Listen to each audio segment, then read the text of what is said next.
Don't waste your time applying for those opportunities, right? Rather, focus on the ones that you know that are meant for you and put in all your strength. Who can help you? Who can help you? Right? Who can help you review your application? Who can help you apply? Who can help you with everything you need? There are some opportunities that you need a mentor. For instance, if you want to win a Vanier in Canada, you have to be mentored by a Vanier scholar. You have to be mentored. There are many scholarships that the reason why you don't win them is not because you are not smart. It's because you are not mentored by the person that have won it. Where can you get the help? Where can you get help? Is it that you have to look for platforms online? Is it that you have to reach out to people? How does this opportunity fit into your career plan? I already discussed about that. What will this opportunity add to you?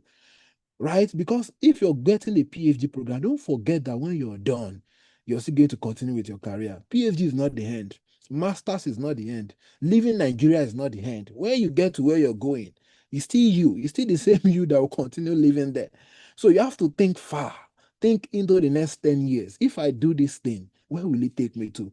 Will it help me to advance more? Or rather, if we just, it can be an opportunity that will look like, okay, something good. And the moment you start it, you just notice that you've actually reversed 5 years back into your destiny. So you have to look into the opportunity well. And are you competitive enough? For this opportunity, am I competitive enough? Is this something I can win? You have to be able to have that confidence in you, because that confidence is what's going to push you to finish to get the opportunity and apply. Then the other thing is apply. Apply now. I already mentioned about overthinking. You don't want to overthink opportunities. You don't want to wait on it. Many opportunities are time bound. So the moment you see them, you already have the foundation. You've assessed yourself. You've analyzed everything that the opportunity needs. The next thing is to apply. Go for it. And the earlier you start working on the application, the better, because you can get to review more, you can get to put in more effort to be able to win it. So avoid overthinking. Number two, be ready to fail. Be ready to fail. Be ready to fail. And I said it again, embrace failure. Be ready to fail. There's a reason for writing that twice. You be ready to fail, right? Out of all I can't even remember the number of schools I applied for. Only one came through, right? There was a time I was almost crying, like almost every day applying, submitting, and nothing was working. But one thing I noticed was that experience shaped me to become who I am today. Now that I've been able to gain experience on how to write and present myself better. Why? Because I've failed so much. So you need to be able to embrace failure, right? If you apply to 2 schools, they did not pick you, that's not bad. Apply to another 5. You apply to the 5, they did not pick you, apply for 10 more. That's the mindset of a winner, right? It's you have to look at it as a learning experience. You are getting better. And if you notice, the more you apply, the better you get, right? Better you become. So follow rules and guidelines. Follow rules and guidelines. If they ask you 500 words, don't write 501. Follow the rules and guidelines. They check these things. And the reason for this is not because you have more to say. The reason for this is because you want to see how much you can condense everything in your life. They ask you to write 100 words, write 100 words. Don't try to go, above and beyond. Pay the price. You need to sacrifice. You might need to buy books on writing. You might need to buy books on how to win opportunities. You might need to buy books, on how to access, mentorship and things like this. You have to be able to pay the price. Allow others review your work. Be open to correction. Embrace failure. Be excellent, please. Be excellent. You want to draft an email, draft it well.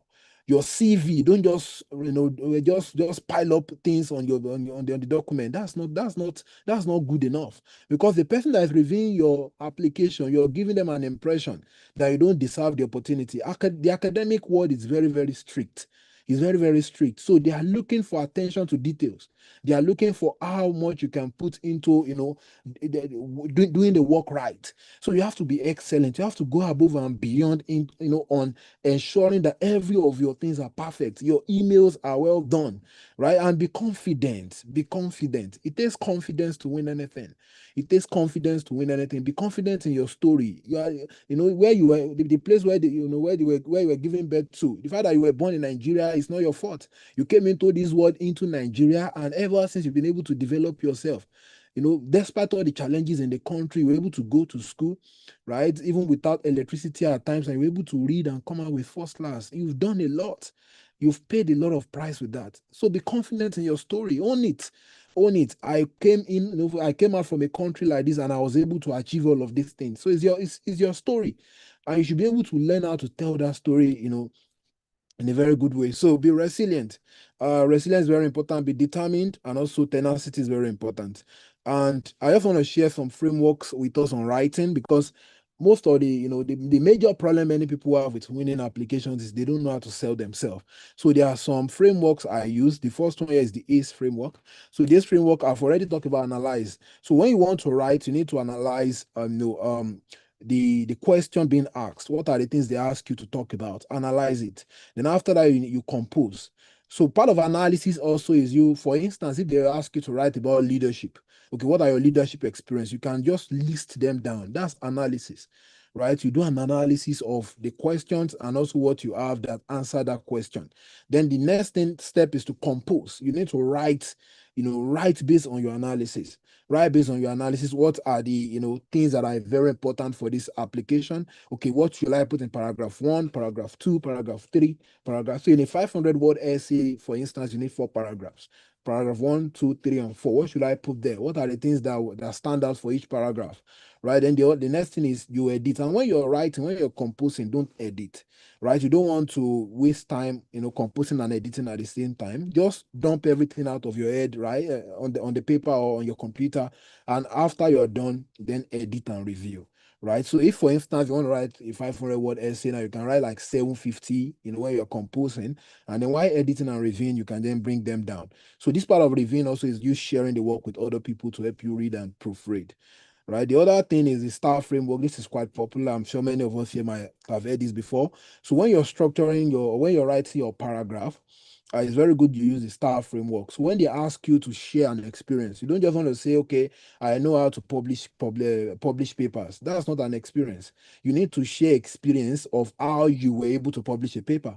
Oh, I was able to carry out an experiment. I was able to, analyze data, and from there I was able to synthesize, the outcome, or the things that came out of the data, and through that I was able to write a publication, that was presented at this conference. So it's very, very important for you to be able to use this framework. So the situation talks about the problem. What were you trying to solve? What were you trying to achieve?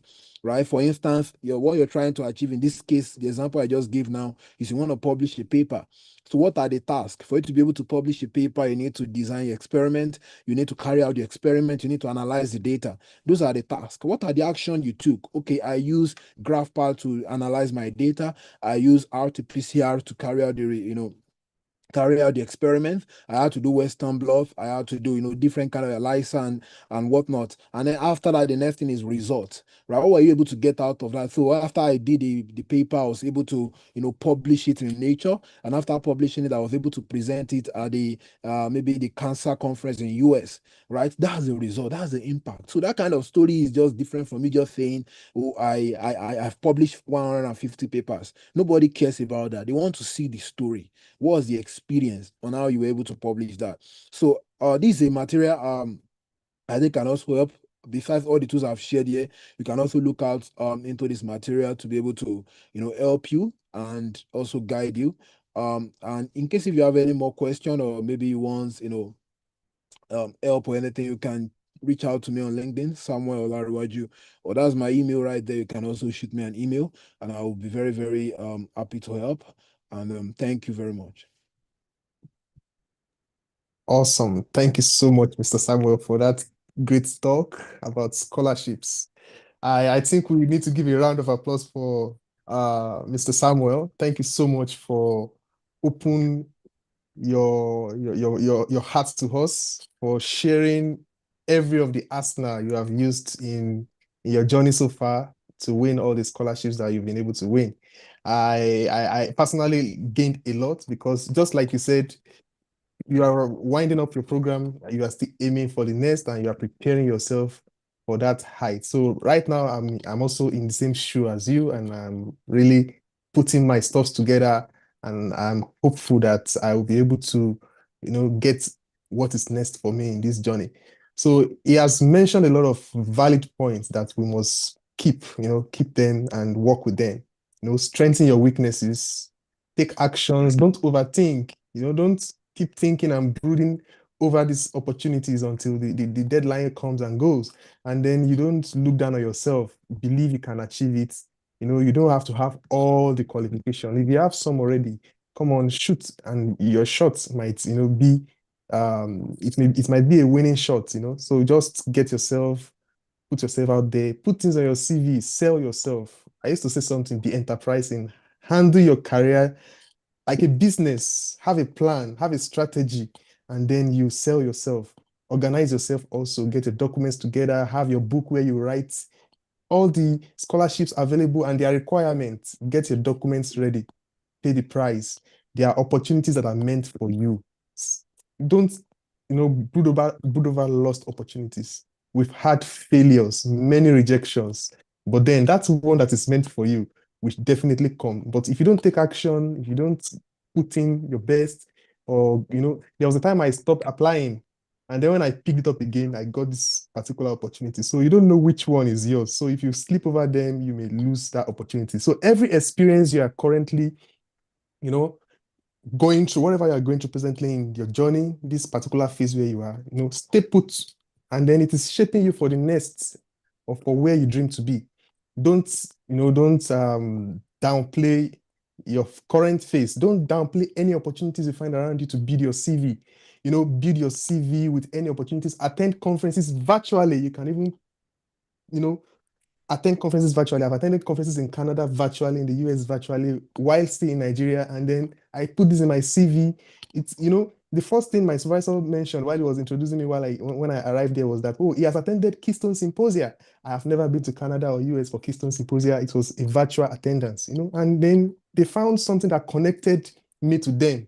And then, that was how I was accepted, and learn to tell your story strongly. So now the floor is open for questions. I've just quickly gone through the points I picked from his talk. The floor is now open for question. In the chat box, I have a question from Chloe Precious Ode. Please, how useful or beneficial is an MBA to me? I hold a BSc, MSc in anatomy in neuroscience publications from my master's thesis, and currently on a research role as a scientific officer with 3 years plus experience in the molecular laboratory of a government teaching hospital. She has hand skills, DNA, RNA extractions, qPCR, quality management, biorisk management, and she has applied to several schools, over 100 for MSc, PhD positions. Do you think an MBA is the right step? Please, what do you think I can do with all this experience and a very, very impressive CV? What is your advice for me? This is from Chloe Ode. Okay, Mr. Samuel. Oh, okay. Yeah, it's nice meeting you, Chloe. And so one thing is, if you want to do an MBA, or even if you want to do a PhD or anything you want to do, as I said in my talk, you need to first ask yourself a question: why do you want to do an MBA? That question is only you that can answer it, because different qualifications, right? Also, how do I put it now? For the path you want to choose, there are different steps you can take to get there. So let's say you want to go into life science consulting, right? Getting an MBA is very important, right? And you have to be very, very careful of not just jumping into things that others are doing. You have to really define it. So if you want to go into life science consulting, that's a very, very good path. You can get an MBA. And if you have interest in business, then you can get an MBA. But from what I've seen here now, you've worked a lot in science. You've been a scientific officer. You've worked in molecular biology. You've done a lot of things mainly in the lab, right? This is different from what is going on in the business world.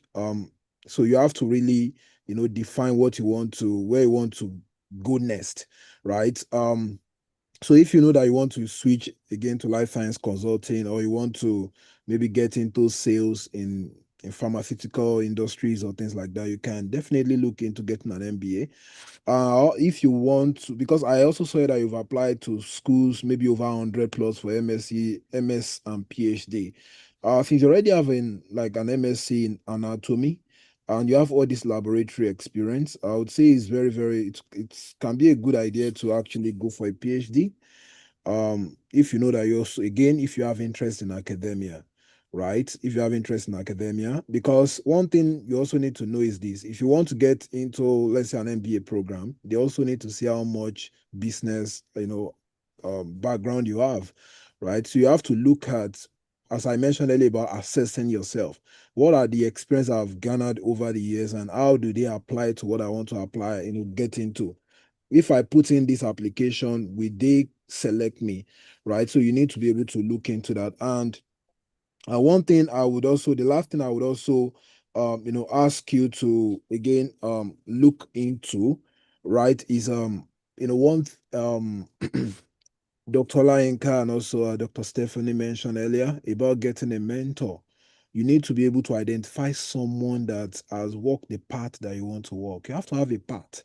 You have to have, where you are going to, and you have to be able to identify someone in that path. No, there's nothing new under the heaven, right? So you be able, there's someone definitely somewhere that's walking the path you want to go. So look at that person. Did the person have MBA? Right? Did the person, how to maybe go and get an MBA or get a PhD? So look at that path and then follow that path. And again, the last thing is, seek the face of God. Again, I'm a Christian and I believe in prayers. Yeah, thank you. Thank you very much for that concise answer to the question. Yes, there's another question in the chat box. Good evening, sir. Please, as an anatomy undergraduate, what areas can one do internship in? And sometimes some lab don't accept such course. Okay, so this individual is still in the undergraduate program, and then needs to know what areas he can go into for an internship, and possibly practical examples around him. I guess he's from Nigeria, and he's in Nigeria, I mean. And also sometimes some labs don't accept requests to do an internship, maybe some diagnostic laboratories or even some research labs around. They don't accept such. So how do this person navigate?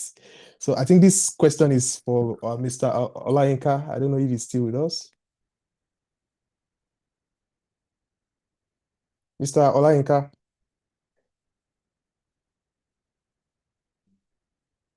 Okay, I'm not sure if he's still with us.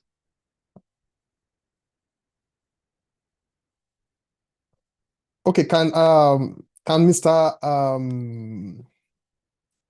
Samuel, can you please help us to answer this question? This individual needs clarity about internship opportunities locally, I believe. So yeah, for internship opportunities, again, yeah, there might not be many, but one thing that you need to be able to, do is you just have to keep on searching. I would say why, again, everything comes down to you defining why you need an internship and what kind of internship are you looking for. So if you're an undergrad in anatomy, is it that you want to learn wet lab skills or you want to learn computational skills? Um, is it that you just want to maybe, learn more about maybe handling, human body or things like that? You need to be able to define what you want, because there are opportunities in different areas. So let me give you an instance. I was a facilitator at the Unilag Genomics Center some weeks ago for a program they organized for people to learn bioinformatics skills. Again, they might not be able to offer internship, but that program is actually very rich. And from what I heard, because I'm quite close with the director. What the director told me is, if you can get a certification in Nigeria, it can actually open the door to even you working at the NCDC or even working at NIMA, right? So you being able to define what you want will help you to be able to access the right thing that you want to get, right? So another thing that you need to know is there are also digital, like online internships. The world we are in today, you don't limit yourself only to Nigeria. I remember when I was in Nigeria before I came to Canada, randomly, maybe every day I would just go online and just type, internship for biological science students, internship opportunities for undergraduate students. I just put that on Google and some things will show up randomly, right? So you have to have this mind that everything must not, it might not be physical. You might need to again pay the price of data. You might need to pay the price of you going on YouTube to learn something. So another thing is we need to be, how do I put this now? You need to be skilled, you need to be driven by developing yourself, not just to put things on your CV. I met a friend when I was in Nigeria, and the guy is quite smart. He finished his masters in Oxford, and during COVID, I was taking a lot of courses, and I was just taking a lot of certificates from, then during COVID, a lot of platforms just opened for free certifications. I was just taking a lot of them. And this guy shared a course with me from Harvard, and the course, there's no certificate. So I now I reached back to him, that guy, there's no certificate. Now I just have to take this course. I need a course with certificate. And what he told me changed my life. He said, Sam, don't take things for certificates. Take this course to be a better person. And that's how it changed today. Now you can really see me take all this. Even if many of the things I learned, I don't need the certificate, I don't need the paper, or I don't need to put it on my CV. All I sell now is myself, right? Because what people are looking for actually is what you can offer, not what you can put in your CV. So develop skills, build yourself, right? Be that you yourself, become that CV. Show results. If you have to, like, maybe learn some basic things on anatomy, and then do a small project with yourself and upload it on LinkedIn, right? Let people see what you can do, and that's how you become better. It might be by you just posting something, maybe you're analyzing some secondary data somewhere, right? That's how someone will just reach out to you. Oh, wow, I love what you did, and I would love to, like, work with you, right? So become a better person. Don't just look for opportunities, create opportunities for yourself. When opportunities are not available, make one for yourself, and you can. Yeah. Thank you very much for your response to that question. Make opportunities for yourself. The internet is wide open for you to explore. Just explore. Just explore. Throw in your net, and you will have a great catch if you don't give up. If you don't give up and you keep trying and trying again. Thank you very much for your answers. Okay, Mr. Olayinka later drop his response. Don't be discouraged when you hear we don't take anatomy students. Use that as a fuel to differentiate yourself. Learn lab techniques online. I mean, when he said online, Mr. Ogunshola said something. You don't need to have certificates for everything. The YouTube is there for you I want to learn mRNA extraction. I want to learn DNA purification, whatever techniques you want to learn. You go to YouTube, even while still here, while still learning, hands-on here. I still visit the YouTube to perfect my understanding of some of these concepts, because just like Mr. Samuel said, he has never even seen how how an RNA works all through his studies in Nigeria until he gets to Canada. So the same thing for many of us. We've not even seen how this equipment works and what what kind of data we can get from them. We only see them on paper or in publications. So you can get a background information about all these things even while still in Nigeria. You may not have this equipment in your labs, but you can know a lot about them, can learn a lot about them. So please don't limit yourself because you weren't accepted for an anatomy internship. Learn techniques online, attend webinars, attend conferences virtually, build your portfolio, and keep on applying. Your skills and consistency will eventually open the door. Sometimes the best internship is the one you design for yourself. Yes. So please, it's just about not giving up. It's about you being enterprising, and then one day you will get your expected results. So we still have some 8 minutes before we round up. What are the effective ways of getting a mentor or mentors, especially on a career path? This question is coming from Grace. Miss Stephanie, this question is directed to you, I believe. On mentorship, yes, it's directed to you. What are the effective ways of getting a mentor, especially on your career path?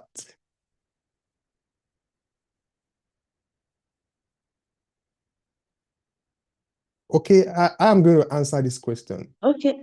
Okay, she's connected already. Yeah, you can go on. You can go on, Miss Tiffany. What are the ways to get a mentor in your career path? Like I said during my presentation, what paths do you actually want to tread on? What's your area of interest? You can search out publications, search out people that are in line with that aspect. Like the previous presenter just spoke. You can use LinkedIn to search people out, search them out, build a communication with them, ask questions based on their publications, ask questions based on their area of research, search for missing links where you think, okay, probably they should have looked into this area. Ask questions on it and then keep building on that communication.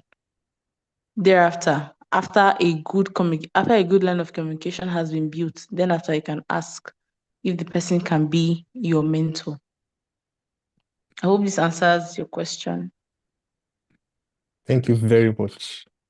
Thank you very much. The LinkedIn is there for you. I connected with a mentor in Finland in 2018 I was running up my master's degree then. And then this person up to now, I've not even met him.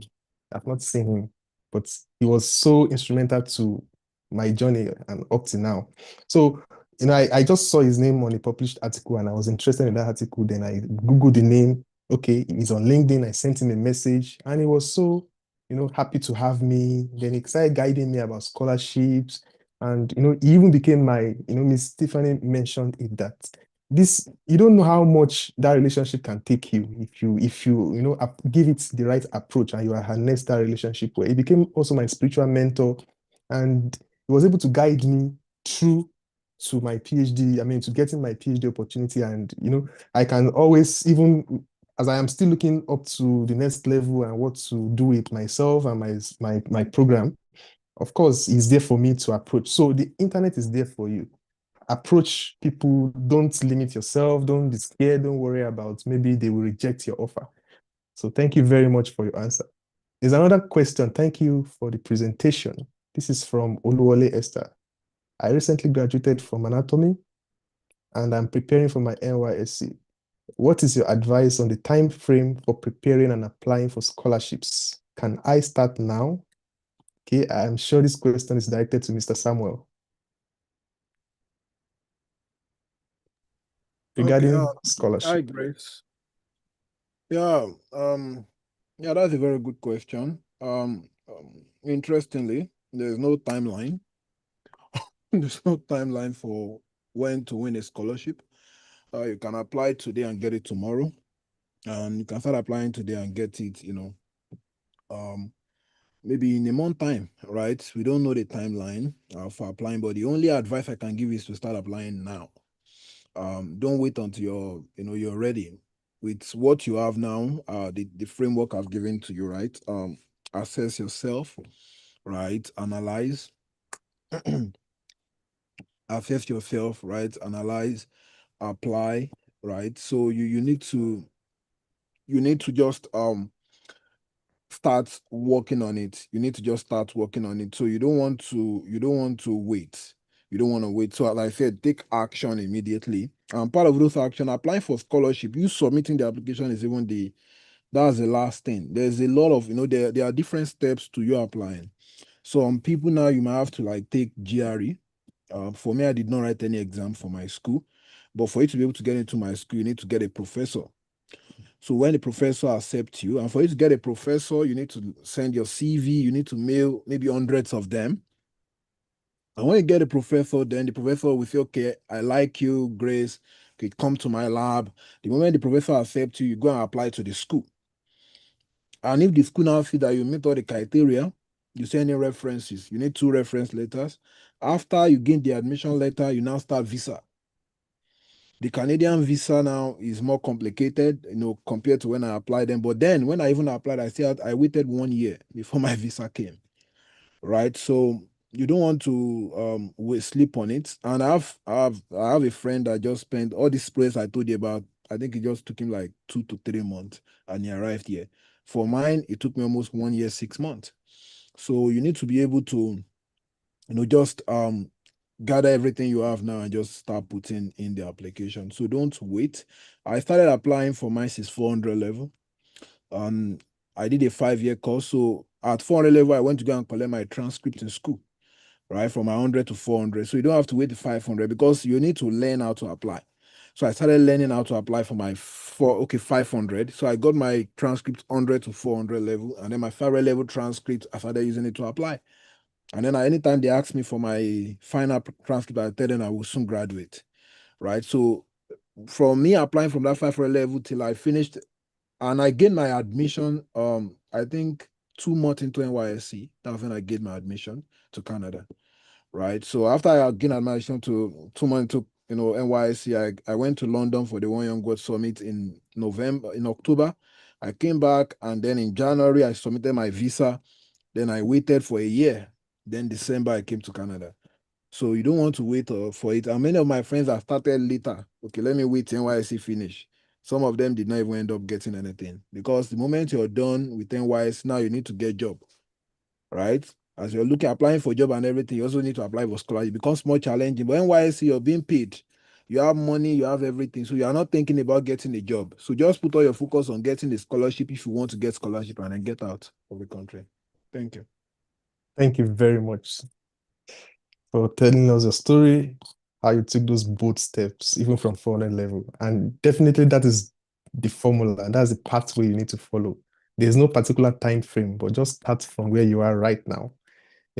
Start from where you are right now. I got the mentor in Finland I connected via LinkedIn while I was still, rounding up my master's. And then I started preparing. I wanted to do PhD in physical activity and exercise physiology. So it started training me on how to apply scholarships. And then it didn't come then, but then I perfected the skill of applying for scholarship. And that is just the formula. There's no time frame specific to applying for these scholarships. Thank you very much, Mr. Samuel, for your answer.